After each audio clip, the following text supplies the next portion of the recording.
श्रीमद् भगवद गीता अध्याय 3 श्लोक 31। जो कोई मनुष्य दोष दृष्टि से रहित और श्रद्धा युक्त होकर मेरे इस मत का सदा अनुसरण करते हैं, वे भी संपूर्ण कर्मों से छूट जाते हैं।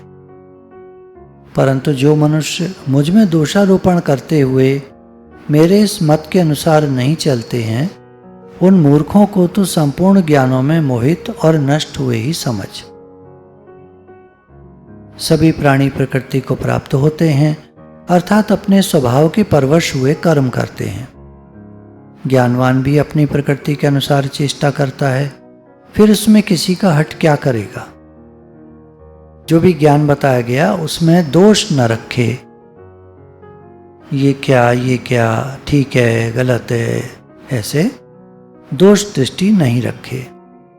और श्रद्धा युक्त होकर, श्रद्धा से परिपूर्ण होकर कि भगवान जो कह रहे हैं बिल्कुल सही कह रहे हैं। वो इस दुनिया के स्वामी हैं, मालिक हैं, और मालिक जो कहता है वो बात सही होती है और वो हमको माननी चाहिए। कोई सेवक कोई बात कहे तो वो तो माने न माने, हम एक बात, दूसरा पता नहीं कितनी सही है। मालिक जो कहेगा वो बात सही होगी। भगवान स्वामी है इस संसार के। भगवान कह रहे हैं मेरी बात में दोष दृष्टि मत रखना, पूरी श्रद्धा रखना। वे संपूर्ण कर्मों से छूट जाते, कर्म बंधन से छूट जाते। भगवान से आए, भगवान से मिलके एक होना है वापिस। सब वहीं से आए, सबको वहीं जाना है। जैसे सागर में से भाप उठती है, बादल बनती है, बादल बरसते हैं, जल नदी में जाता है और नदी जाकर के सागर से मिल जाती है। तो जहां से जल निकला वहीं वापस समा गया। जो बूंदें हैं बहुत सारी, वो समझ लीजिए जैसे जीव। कहाँ से आए जीव? परमात्मा से। बूंदें कहाँ से आई? सागर से। सागर में वापस मिलके एक। ऐसे जीव कहाँ से आए? परमात्मा से। परमात्मा से मिलकर एक वापस। क्रम चलता है, जीवन का क्रम चलता रहता है। भगवान ने कहा क्या था ज्ञान? कि मुझ अंतर्यामी परमात्मा में लगे हुए चित्त द्वारा संपूर्ण कर्मों को मुझ में अर्पण करके मन तो अर्जुन मेरे में लगाओ। हे नाथ, मैं आपका हूं, मैं आपको भूलो नहीं, मैं आपका हूं, आप मेरे हैं। मन तो मेरे में लगाओ, संपूर्ण कर्मों को मेरे अर्पित कर दो। भगवान आपके लिए करता हूं क्योंकि संसार आपका है, मैं भी आपका हूं। अब संसार आपका है तो सारी चीजें आपकी हैं, सारे कर्म आपके लिए हो रहे हैं। संपूर्ण कर्मों को भगवान में अर्पित कर दिया जाए, आपके लिए कर रहे हैं। आशा रहित तुम कोई इच्छा मत रखो, ममता रहित तुम कहीं भी आसक्ति मत रखो, सब कुछ मेरा है। और संताप रहित होकर कर्म कर। संताप रहित, तुम दुखी मत हो। जो हो रहा है सब मेरी मर्जी से हो रहा है, तुम बस होने दो, सब कार्यों को होने दो, चलने दो। तुम अपनी कोशिश करो, अपना कर्म करो, दुखी मत हो। इस ज्ञान में भगवान कह रहे हैं तुम श्रद्धा रखो और दोष दृष्टि मत रखना। करते तो हमें, फल हमें क्यों नहीं चाहिए, पर तुम चाहना नहीं करना। मैं कह रहा हूं ना, क्योंकि तुम चाहना करोगे तो बंध जाओगे कर्म के फल से, तुम्हारा दूसरा जन्म चलता रहेगा। इसलिए तुम कहीं भी आसक्ति मत रखो, मेरे इस ज्ञान में श्रद्धा रखो। जो मैंने बता दिया वो बिल्कुल सही है। तो वो संपूर्ण कर्मों से छूट जाते हैं, कर्म बंधन से छूट जाते हैं। लेकिन जो लोग मेरी कही बात को नहीं मानते, दोषारोपण करते हैं, मेरे मत के अनुसार नहीं चलते, उन मूर्खों को तू संपूर्ण ज्ञानों में मोहित और नष्ट हुई समझ। वो जो बोलते हैं वो सब उल्टा पुल्टा अपने मन से बोलते हैं। उनका किया धरा कहा हुआ कुछ काम नहीं आता, उनको भी नुकसान देता है, औरों को भी नुकसान देता है। तो तुम किसी के चक्कर में मत पड़ो। जो मैं कह रहा हूं बात मानो, मुझे याद रखो और कर्म करो। कर्म का फल मेरे अर्पित कर दो, भगवान आपके लिए करते हैं। तुम कहीं आसक्ति मत रखो और दुखी मत हो। ये संसार मेरा है, मैंने बनाया है, जैसे चला रहा हूं चला रहा हूं। सब कुछ मेरे हाथे करने कराने वाला मैं हूं। तुम बस सिर्फ समर्पित हो जाओ, कर्म करो। सभी प्राणी प्रकृति को प्राप्त होते हैं। सभी प्राणी अपने अपने हिसाब से कर्म करते हैं। सबके मन होता है, अंदर में कामनाएं होती हैं, तो वो अपने अपने हिसाब से कर्म करते हैं। स्वभाव के परवश हुए। तुम किसी को दोष मत दो, किसी को बुरा मत कहो। सब अपनी प्रकृति से चल रहे हैं। ज्ञानवान भी अपनी प्रकृति से चल रहे हैं, वो भी ठीक है, उनको भी चलने दो। जैसा बताया गया ज्ञान तुमने समझा, उसके हिसाब से चलो। जैसा भगवान कह रहे हैं वैसे चलो। कोई क्या कर रहा है, कोई कैसे चल रहा है, उसको छोड़ दो, इग्नोर करो, तुम आगे बढ़ो। ठीक है, ध्यान जाता है, बहू ऐसा करती है, बेटा ऐसा करता है, नाती पोते भी लाड़ में बिगड़ गए हैं, अब बड़े होने लगे हैं, सुनते नहीं हैं बात, महंगे स्कूल में जा रहे हैं, कितना पैसा खर्च होता है, कितनी महंगी ड्रेस, कितनी महंगी किताबें, कितना महंगा सब कुछ। एसी स्कूल में जाने लगे हैं, रुपए महीने की फीस है, कहाँ से आवे। वह तुम क्यों चिंता कर रहे हो, उसके माँ बाप जाने।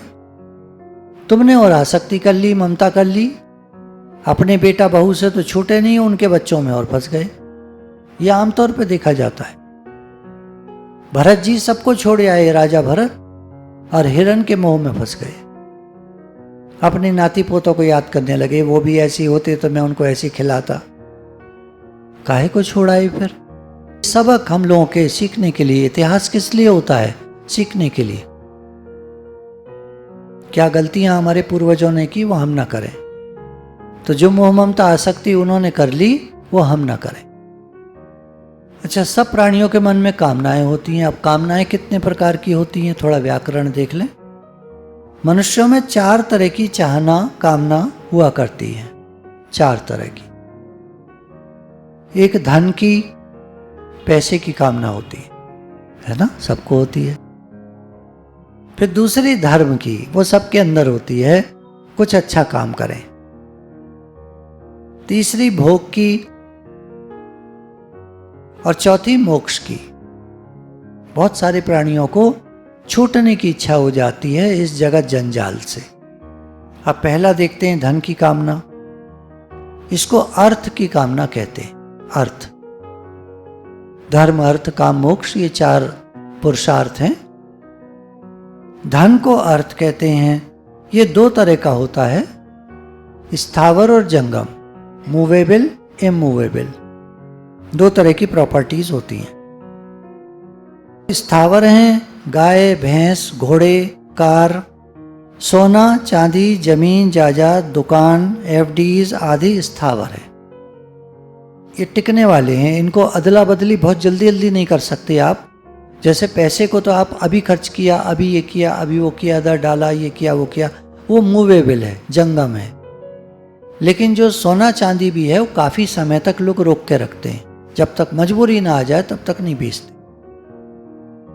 जमीन, जायदाद, दुकान, एफडीज, ये आदमी संजो के रखता है, काफी लंबे अरसे तक जमा करके रखता है, मजबूरी में बेचनी पड़ जाए तब।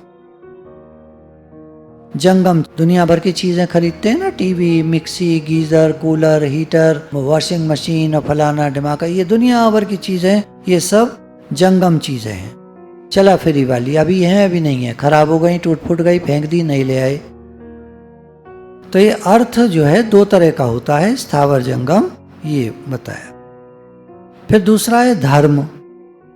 सकाम अथवा निष्काम भाव से जो यज्ञ, तप, दान, व्रत, तीर्थ आदि किए जाते हैं उनको धर्म कहते हैं। दोनों तरह से होते हैं, सकाम भाव से भी हो सकते हैं, निष्काम भाव से भी हो सकते हैं।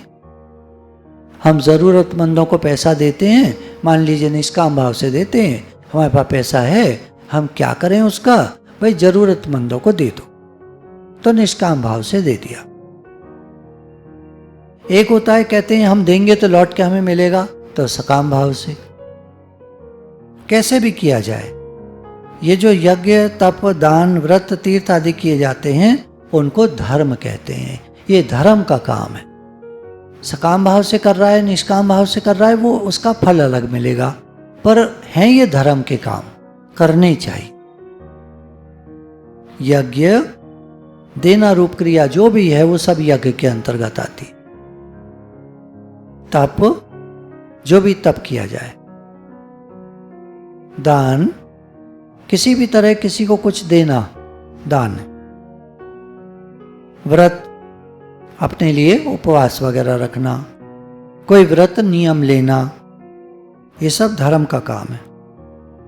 तीर्थ, तीर्थों पर जाना, मंदिर, कुएं, बावली इत्यादि बनवाना, धर्मशाला बनवाना, हॉस्पिटल इत्यादि में दान चंदा देना, चैरिटी में देना, साधु बाबा जियों को देना, आश्रमों में दान करना, ये सब धर्म के काम। तो धर्म, अर्थ, तीसरा है काम। सांसारिक सुख भोग को काम कहते हैं। ये सुख भोग 8 तरह का होता है। 5 तरह का, 5 ज्ञानेंद्रियों द्वारा लिया जाने वाला। शब्द, स्पर्श, रूप, रस, गंध, ये 5 प्रकार से आदमी भोग भोगता है। फिर मान, बड़ाई, आराम, ये 3 और, ये सब काम के अंतर्गत आते हैं। ये संस्कृत का काम है, हिंदी का काम नहीं। हिंदी का काम तो कर्म होता है, संस्कृत का काम फर्क है। इसमें सुख भोग की जो कामनाएं होती हैं, भोग में ध्यान होता है, इसको काम कहते। अब शब्द, ये 2 तरह का होता है, वर्णात्मक और ध्वनात्मक। वर्णात्मक शब्द क्या? व्याकरण, कोश, साहित्य, उपन्यास, गल्प, कहानी, ग्रंथ इत्यादि पढ़ना, ये सब वर्णात्मक शब्द है। इनमें वर्णात्मक शब्द होते हैं, इनको व्यक्ति पढ़ता है। अब क्योंकि उपन्यास, कहानी भी आ गए, इनमें अनेक उतार चढ़ाव होते हैं। लेखन में इनमें 10 रस होते हैं। रस जानते हैं आप? खाने का रस नहीं, कान का भी रस होता है, शब्द का रस। ये 10 तरह का होता है। श्रृंगार, हास्य, हास्य रस की कविताएं होती, रौद्र, वीर, भयानक, विभत्स, अद्भुत, शांत और वात्सल्य। ये 10 रस सुने होंगे या कुछ लोगों ने जानते होंगे। वर्णात्मक शब्द, शब्द में 10 रस होते हैं। श्रृंगार रस, कवि जो है कल्पना करके श्रृंगार का पूरा जब वर्णन करते हैं, चाहे वो भगवान का किया जाए चाहे किसी और का किया जाए, पूरे श्रृंगार का जो वर्णन करते हैं तो उसमें श्रृंगार रस होता है। इस तरह ये 10 रस है। फिर ध्वनात्मक शब्द, शब्द 2 तरह का भोगते हैं हम लोग, तो उसका वर्णन हो रहा है, वर्णात्मक और ध्वनात्मक। ध्वनात्मक, खाल, तार और फूंक के 3 प्रकार के बाजे और ताल का आधा बाजा, ये 3.5 प्रकार के बाजे ध्वनात्मक शब्द को प्रकट करने वाले हैं। एक तो हम गा रहे हैं, ताल हो गई, फिर स्वर हुआ उसमें, वो कहाँ से निकला? बोला खाल, तार और फूंक के 3 प्रकार के बाजे। खाल का ढोलक, वो ढोल, उसमें खाल लगी होती है 2 तरफ। दूसरा होता है तार के बाजे, जैसे सितार, वीणा, सारंगी, ये सब तार वाले। और फूंक के, जैसे बांसुरी, और एक सपेरा जो बीन बजाता है ना, फूंक मारता है, गाल भर लेगा, खूब फूंक मारेगा और उसमें आवाज निकलती है तरह तरह की। तो ये 3 प्रकार के बाजे, खाल, तार और फूंक के, इनका रस जो आता है ये सब काम के अंतर्गत है, सुख भोग के अंतर्गत है। भजन गाए तो भगवान के लिए हो गया, भजन गाने का रस तो आता ही है, लेकिन वो अच्छा है, सात्विक है। और दूसरा है तरह तरह के गाने, कविताएं। इस प्रकार शब्दों को सुनने से जो सुख मिलता है वह शब्द का सुख है। तो 4 तरह की चाहना मनुष्य में होती है। पहली अर्थ की, दूसरी धर्म की, तीसरी काम, काम में आया ये 8 प्रकार के 8 तरह का होता है। शब्द, स्पर्श, रूप, रसगंध, मान, बड़ाई और आराम। शब्द 2 तरह का होता है, वर्णात्मक, ध्वनात्मक। अब स्पर्श, स्त्री, पुत्र, मित्र, धन को छूकर तथा ठंडा, गरम, कोमल आदि से, अर्थात उनसे त्वचा का संयोग होने पर जो सुख मिलता है वह स्पर्श का सुख कहलाता है। फिर आता है रूप। नेत्र से खेल तमाशा, सिनेमा, बाजीगरी, वन, पहाड़, सरोवर, मकान, टीवी, सुंदर वस्तुएं, सुंदर नारी, तरह तरह की चीजें देखने से जो सुख मिलता है, सुंदरता को देखकर, वो जो सुख होता है वो रूप का सुख है। फिर रस, मधुर, मीठा, अम्ल, खट्टा, 5 प्रकार के रस होते हैं ना। इसके जिह्वा के हैं ये, वो कान के थे, ये जिह्वा के हैं। वो शब्द के थे, ये खाने पीने के हैं। तो मधुर, मीठा, अम्ल, खट्टा, लवण, नमकीन, कटु, कड़वा और तिक्त, तीखा और कषाय, कसेल। इसमें छठा जो है रस और मिल गया, कसेला। इन 6 रसों को चखने से जो सुख होता है वह रस का सुख है। फिर आता है गंध। नाक से अतर, तेल, फुलेल, लवेंडर, पुष्प आदि सुगंध वाले और लहसुन, प्याज आदि दुर्गंध वाले पदार्थों को सूंघने से जो सुख होता है। जब लहसुन प्याज का भोजन बनता है कुछ लोगों के घर में, तो उनको तो सुगंध आती है, और कुछ ब्राह्मण इत्यादि जो सात्विक लोग होते हैं उनको दुर्गंध आती है। भगवान ने कहा, अभी श्लोक में कहा ना कि अर्जुन सब अपनी अपनी प्रकृति से चल रहे हैं, सब ठीक है, इग्नोर कर, आगे बढ़। है गंध के अंतर्गत, सुगंध, दुर्गंध, तो गंध के अंतर्गत है ये चीज। तो इन पदार्थों को सूंघने से जो सुख होता है वो गंध का सुख है। ये 5 प्रकार के हुए। अब 3, मान, बड़ाई और आराम। मान, शरीर का आदर सत्कार होने से जो सुख होता है वो मान का सुख है। हम कहीं गए, उन्होंने बहुत वेलकम किया, बहुत खातिरदारी करी, बड़ा मान सम्मान किया हमारा, तो जो सुख मिला हमको ये मान का सुख है। फिर है बड़ाई। नाम की प्रशंसा, वाह वाह होने से जो सुख होता है। कहीं हम गए, लोगों ने बड़ी प्रशंसा करी, बड़ी तारीफ करी हमारी, अब झूठी सच्ची तो वो जाने, पर तारीफ करी और हमको सुख हुआ। हमको सुख हुआ, उन्होंने कैसी करी वो छोड़िए, हमको सुख हुआ, तो ये बड़ाई का सुख है। फिर है आराम। शरीर से परिश्रम न करने से, अर्थात निकम्मे पड़े रहने से जो सुख होता है वो आराम का सुख। कुछ लोग कहते हैं हम जब से सत्संग में आए तब से बड़ा आराम हो गया। भाई क्या बात का आराम हो गया? बोले पहले मन बहुत चलता था, चलता तो अब भी है, पर अब 50% हो गया। पहले तो दिन भर मन चलता था, अब तो बहुत सी बातों को कह देते हैं अरे छोड़ो, अरे छोड़ो। आराम का सुख है। तो शरीर से परिश्रम, अच्छा परिश्रम पहले बहुत करते थे, बहुत भाग दौड़ करते थे, अब क्या साथ लाए थे, क्या साथ जाएगा, अरे छोड़ो, अब 60 से ऊपर के हो गए, अब जरा रिलैक्स करो। कुछ डॉक्टर कहते हैं खूब काम करिए, खूब व्यस्त रहिए, कुछ डॉक्टर कहते हैं आराम करिए बाबा जी, अब आपकी उम्र बहुत हो गई, मर जाओगे जल्दी, अब जल्दी मरना कुछ आता नहीं, तो वो आराम करने में लग जाते हैं। तो ये आराम का सुख। अब ये 3 प्रकार के अभी तक चाहनाएं हुई, धन की, धर्म की, भोग की। अब चौथी है मोक्ष की।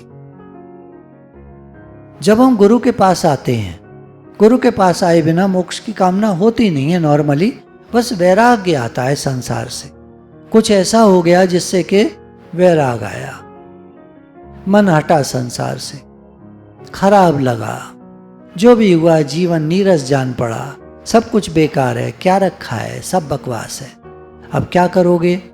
सत्संग मिले, गुरु हमको जब बताते हैं आत्म साक्षात्कार की बात कि तुम अपने को जानो, तुम कौन हो, कहाँ से आए, कहाँ जाना है, क्या करना है, क्या पाना है, किस बात के लिए तुम संसार में हो, कर क्या रहे हो, तो मोक्ष की इच्छा जागृत होती है।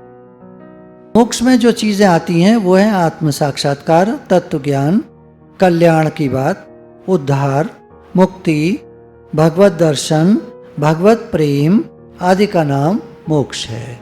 भगवान से प्रेम हो जाए तो मुक्ति हो जाए, क्योंकि लास्ट में मन देखा जाता है। चाहे देवदूत आए या यमदूत आए, कोई आओ, वो देखेंगे मन कहाँ है हमारा। मन संसार में गया इसका, चलो डाल दो इसको नरक में, संसार में डाल दो। मन इसका भगवान में गया, अरे वाह, इसने तो जीवन भर सत्संग किया, सत्संग में गया, सत्संग में रहा, गुरु जी के सानिध्य में रहा, इसको मोक्ष दो। 4 प्रकार की कामनाएं हमारे मन में रहती हैं। भगवान ने कहा सब लोग अपनी अपनी प्रकृति से चल रहे हैं, सबके मन में अपनी अपनी प्रकार की चाहनाएं होती हैं। अर्जुन तुम किसी को कुछ मत कहो, तुम अपना उद्धार करो, आगे बढ़ो। गुरु भगवान के शुक्राने।